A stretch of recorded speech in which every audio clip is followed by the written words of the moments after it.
भारत आदिवासी party की ओर से आज सर्किट हाउस में पत्रकार वार्ता का आयोजन किया गया। पत्रकार वार्ता में पार्टी के प्रदेश अध्यक्ष रमेश मैड़ा व बीएपी सांसद राजकुमार रौत ने टीएसपी क्षेत्र में संवैधानिक आधार पर आरक्षण व्यवस्था लागू करने की मांग रखी है। वहीं इसके साथ ही आदिवासी व दलितों के हितों पर कुठाराघात के आरोप लगाते हुए राज्य सरकार पर निशाना साधा। पत्रकार वार्ता में आसपुर विधायक उमेश मीणा, धरियावाद विधायक थावर चंद और जिलाध्यक्ष अनुतोष रोत भी मौजूद रहे। इस मौके पर भारत आदिवासी पार्टी के प्रदेश अध्यक्ष रमेश मैड़ा ने टीएसपी क्षेत्र में आरक्षण व्यवस्था पर सवाल खड़े किए। उन्होंने कहा कि वर्तमान में टीएसपी क्षेत्र में आरक्षण की व्यवस्था में विसंगतियां हैं, जिसे दूर करने की आवश्यकता है। इसके लिए उन्होंने टीएसपी क्षेत्र में संवैधानिक प्रावधानों के अनुरूप आरक्षण व्यवस्था लागू करने की मांग उठाई। साथ ही इसके लिए प्रदेश के जनजातीय क्षेत्रीय विकास विभाग मंत्री की अध्यक्षता में टीएसपी क्षेत्र के जनप्रतिनिधियों के साथ बैठक करके इसका निस्तारण करने की मांग उठाई है। इधर पत्रकार वार्ता में सांसद राजकुमार रौत ने आदिवासी व दलितों के हितों पर कुठाराघात के आरोप लगाते हुए राज्य सरकार पर निशाना साधा। उन्होंने कहा कि भाजपा सरकार आदिवासियों को लेकर वोटों की राजनीति करती है, लेकिन काम व विकास को लेकर सरकार आदिवासी व दलितों के साथ भेदभाव कर रही है। उन्होंने पुलिस महकमे में थानों व चौकियों पर आदिवासी व दलित अधिकारियों को न लगाकर पैसे लेकर अन्य वर्गों के अधिकारियों को लगाने के आरोप लगाए। उन्होंने आदिवासी क्षेत्र में आदिवासी और दलित अधिकारियों को नजरअंदाज करने के भी आरोप लगाए। इस मौके पर उन्होंने कहा कि कांग्रेस समय में कडाना प्रोजेक्ट का टेंडर हुआ था, लेकिन वर्तमान भाजपा सरकार उस कार्य का वर्क ऑर्डर नहीं निकाल रही है। वहीं डूंगरपुर जिले में मांबाड़ी केंद्रों पर पिछले 2 महीने से पोषाहार की सप्लाई नहीं हो रही है। टीएडी हॉस्टल्स में सुविधाएं नहीं मिल रही है। कॉलेजों में विद्या संबलन में लगे शिक्षकों को हटा दिया गया है, जिसके चलते शिक्षण कार्य प्रभावित हो रहा है। सांसद रौत ने राज्य सरकार पर आदिवासी क्षेत्र का बंटाधार करने के आरोप लगाए हैं। इधर पत्रकार वार्ता में आसपुर विधायक उमेश मीणा व धरियावाद विधायक थावर चंद ने क्षेत्र के मुद्दे विधानसभा में उठाने की बात कही है। ये विकास की बात करते हैं। आप सबकी जानकारी में होगा कडाना प्रोजेक्ट और हमारे डूंगरपुर जिले के लिए सबसे बड़ा प्रोजेक्ट 886 करोड़ का पिछली सरकार में हमने सैंक्शन करवाया। उस प्रोजेक्ट का टेंडर हुआ, सरकार चेंज हुई और वर्तमान सरकार ने टेंडर हो गया, वर्क ऑर्डर नहीं दे रही। तो ये विकास विरोधी सरकार की तरह काम कर रही है।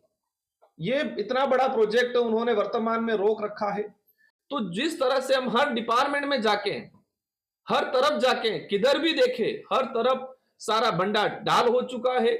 भ्रष्टाचार तेजी से बढ़ रहा है, सरकारी योजना आम गरीब तक नहीं पहुंच पा रही है और एक तरफ से तानाशाही सिस्टम चलाया जा रहा है।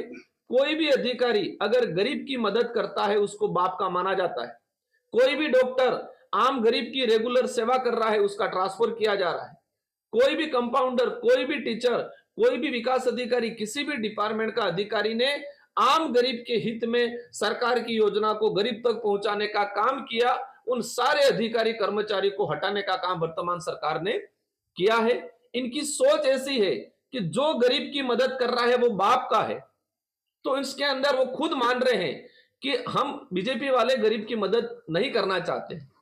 जो पीड़ित है, जो आदिवासी दलित है, किसी भी वर्ग का है, जो आम जनता जो 2 वक्त की रोटी के लिए तरस रहा है, उसको सरकार की योजना धरातल पे लागू करने का जो अधिकारी काम कर रहा है उसको हटाने का काम किया जा रहा है। तो वर्तमान डबल इंजन की सरकार ने इस पूरे आदिवासी बाहुल्य क्षेत्र के अंदर पूरा बड्डा टाल कर दिया गया है। हम भी सरकार से अनुरोध करते हैं, हम वैचारिक लड़ाई लड़ना चाहते हैं, लेकिन आप गरीब का नुकसान मत करें। आदिवासी पार्टी की तरफ से प्रेस कॉन्फ्रेंस रखी गई है, इसके लिए तमाम मीडिया प्रभारी को मेरी ओर से खूब खूब धन्यवाद। जोहर, आपका अमूल्य समय निकाल के यहाँ पे आए इसके लिए। आज जहाँ तक डबल इंजन की सरकार की बात करें, भाजपा की बात करें, आज मेरे टॉपिक जो मेरी पार्टी की तरफ से मिला गया है बिजली पे। आज गाँव में और ग्रामीण में बिजली के लिए काफ़ी सारे किसान परेशान हैं। सही समय पे बिजली उपलब्ध नहीं होती है। आज वास्तविक किसानों को 6 घंटे से 7 घंटे बिजली आवश्यकता है, लेकिन इस जगह पे 1 घंटे 2 घंटे बड़ी मुश्किल से बिजली दी जाती है और उसमें भी कटौती की जाती है। और जहाँ पे आईएन और एसी को फ़ोन करके हमारे द्वारा पूछा जाता है तो वो बताते हैं कि ऊपर से ही कटौती है और मेंटेनेंस हो रहा है। तो कहीं न कहीं मैं ये भाजपा सरकार को कहना चाह रहा हूँ कि इस पिछले 1 साल से बिजली को काफ़ी सारी दिक्कतें आ रही है और कहीं न कहीं इससे किसान काफ़ी परेशान हैं और विशेष करके गाँवों में किसान परेशान है। तो मैं यही चाहूँगा कि इसको बिजली को अंदर सुधार लिया जाए। और छात्रवृत्ति का मुद्दा विशेष करके चल रहा है।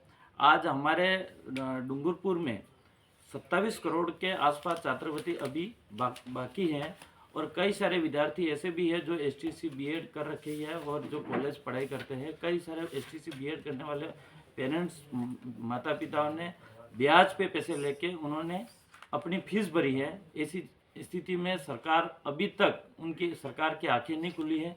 तो कहीं न कहीं ये सरकार की मानसिकता ये बताती है कि इस क्षेत्र के अंदर जो बच्चे एक छात्रवृत्ति एक माध्यम है उनका पढ़ाई करने का, आगे बढ़ने का, वो कहीं न कहीं छात्रवृत्ति नहीं मिल रही है। इस वजह से कई बच्चे ऐसे भी हैं जो रोजगार छात्रवृत्ति नहीं मिलने की वजह से उनको गुजरात है वहाँ जाना पड़ता है और बीच में ही पढ़ाई छूटती है।